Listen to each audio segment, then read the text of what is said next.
Professor.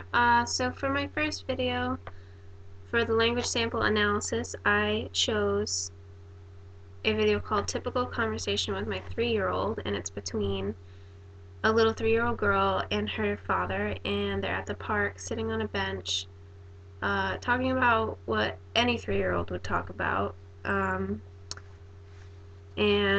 mostly just hanging out with her dad and answering his prompting questions until she wants to say what she feels in the moment. My total morphemes came to 142, while my utterances came to 30, and this gave me an MLU of 4.7. The sentence structures that the little girl used were mostly past tense, which is a lot more common for kids. It's hard for them to learn future. I'm sorry, not past tense, present tense. It's a lot harder for them to use past or future tense. An example or two of these structures where she says sitting at the bench, running on the hill, play some games, and things like that. The child is using both full sentences and fragments. She mostly does fragments, and that's just because they're having a casual conversation. She says things like, can I have it? Can I see? And that's where she's using full sentences instead, because it has both a subject and a verb. And also she uses many full sentences when she's trying to comfort her dad throughout the conversation. She says, it's okay, you have pants on, about when he says he's cold. And she says, just running on the hill, and like drums. And these are both examples of fragmented sentence structures that she uses, because she begins and continues with her thought without a subject to start the sentence. And next are her pragmatic skills. Her pragmatic skills were definitely equal to most 3-year-olds, I would say. It was a lot easier for the child here, though, to have more communicative clarity because she's speaking with her father. So, because he's definitely a lot easier for her to talk to than any other peer or person she doesn't know. And she probably wouldn't have gotten as far with her points or her story about bugs or intent if she was talking to somebody she didn't know. And although these skills were refined within the child's school years, they will be refined within her school years, she does have a good sense of turn-taking and general conversational skills. She knows that when Dad's talking, she waits and then she can talk. There were only a few times when the child quickly switched topic and wanted to say what she felt and cut off her dad. For example, one time she says, "Oh, I forgot my card," while they're in the middle of conversation. Dad is trying to get her to hold up 5 fingers so he can see if she knows how many is 5.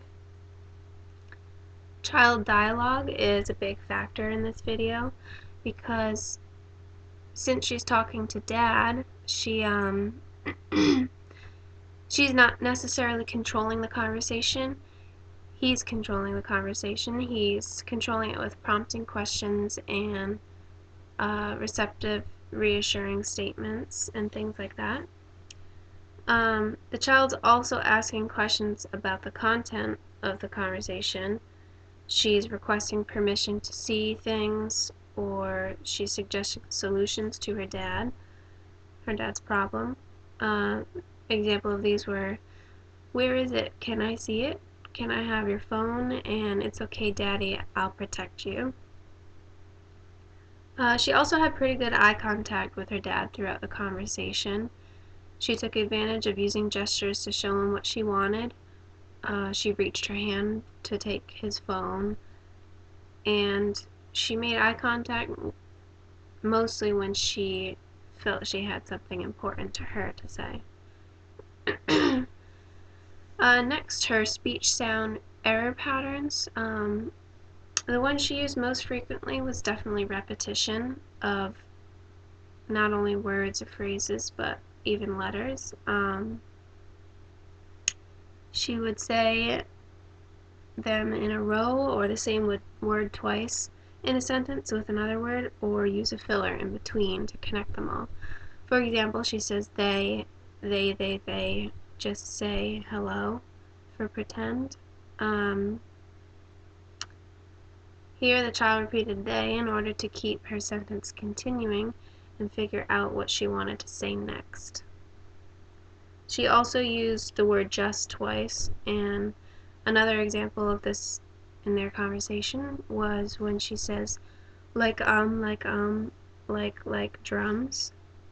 When she was trying to discover the intention of her sentence, she took advantage of using a filler to keep it going, and also used like repetitively.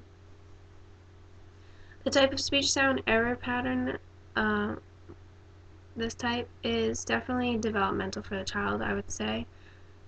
If she continued to repeat more often and with every single utterance, and if she lacked eye contact and couldn't focus on the conversation, then I would say it would be something to worry about, because it could be something such as a stutter or an attention deficit disorder. But in this little girl's case, the child seemed to be just simply distracted here and there by the outside environment.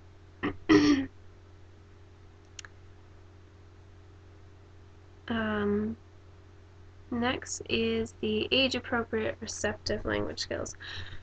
She definitely has age-appropriate receptive language skills.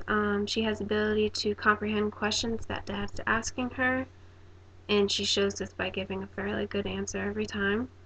And she understands when Dad says she has to wait, he actually says in a minute to her, and she comprehends that that means she has to wait to have his cell phone. But just as any other 3-year-old, she asks the same question repetitively or a few times to see if Dad will budge yet. And lastly, the child also definitely has appropriate expressive language skills. As I said before, she has the ability to receive Dad's questions and utterances and give an answer that's relatively correct. She, and although she ignores a question here and there, that when Dad's saying, "Show me 5 fingers on your hand," she ignores it and talks about something she wants. Just as any other 3-year-old, she kind of just speaks when she pleases and how she's feeling at the moment. So this isn't out of the ordinary for her expressive language skills. And she does not use many hand gestures when she's telling about her bug and spider story, but she exemplifies some when expressing things like 3 times she puts up 3 fingers, and "Can I see it?" she reaches her hand out to see if she can have Dad's phone. And that was my first video. Thank you.